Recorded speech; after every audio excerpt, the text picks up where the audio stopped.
What's going on, everyone? All right, so look, I rewatch Justice League, and before we get into that, I'll explain why. As always, hit that subscribe and let's get into it.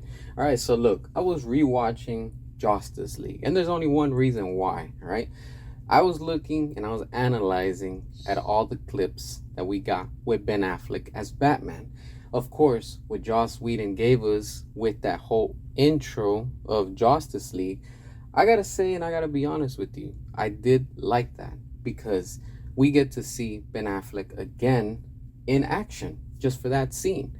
And while we're on the topic, let's look at The Flash 2023.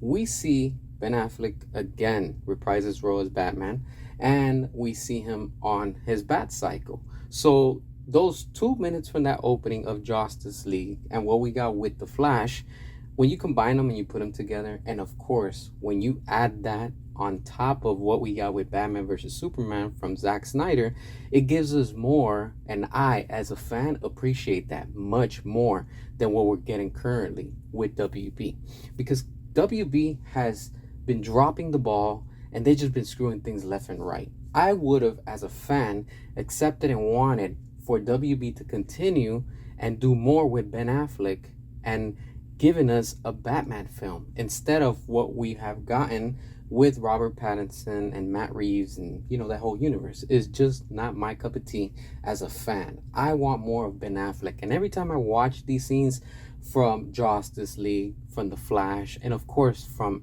Zack Snyder with Batman vs Superman, and of course the best of the best, Zack Snyder's Justice League, it just makes me want more of wanting to see a Batman with Ben Affleck, a whole featured film.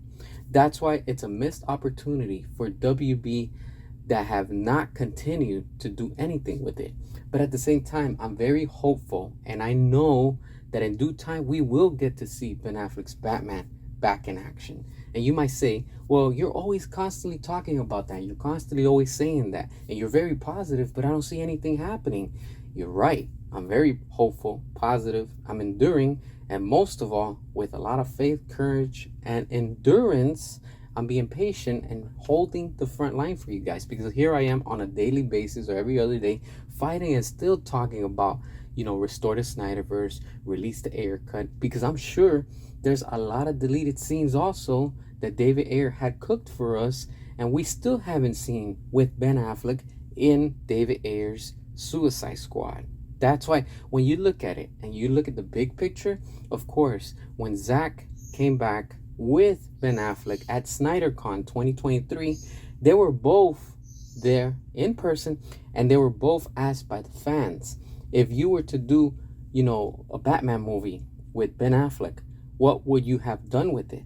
And Zack didn't get into details, but both of them were like, we're ready. We're just waiting for WB to call us. So Ben Affleck has not moved on. And of course, Zack Snyder has not moved on. They're both ready, waiting for WB to give them that call. And if these rumors are slowly leaking left and right, that Comcast is interested in both David Ayer and Zack Snyder for DC alternative content, then this right here is their moment, because they can capitalize with that on HBO Max. There's so much that can be done, so much that we can see, and of course being able to see these characters reprise their roles would be awesome and amazing. And not only that, it would be best for business. It will make them so much money.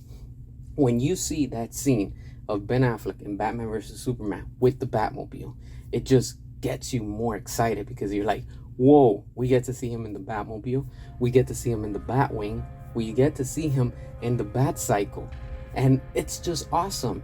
This is why WB needs to restore the Snyderverse, release the Ayer cut, give us the fans what we've been asking, what we were promised, and what we were robbed for.